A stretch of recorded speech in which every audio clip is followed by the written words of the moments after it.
ஸ்ரீராம பக்த ஆஞ்சநேயர் கவசம் பாடி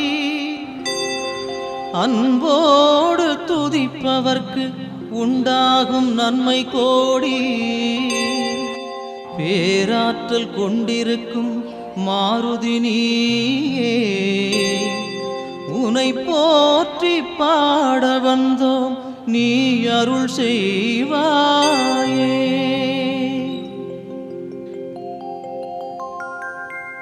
அஞ்சனா தேவியின் அருந்தவமைந்தா,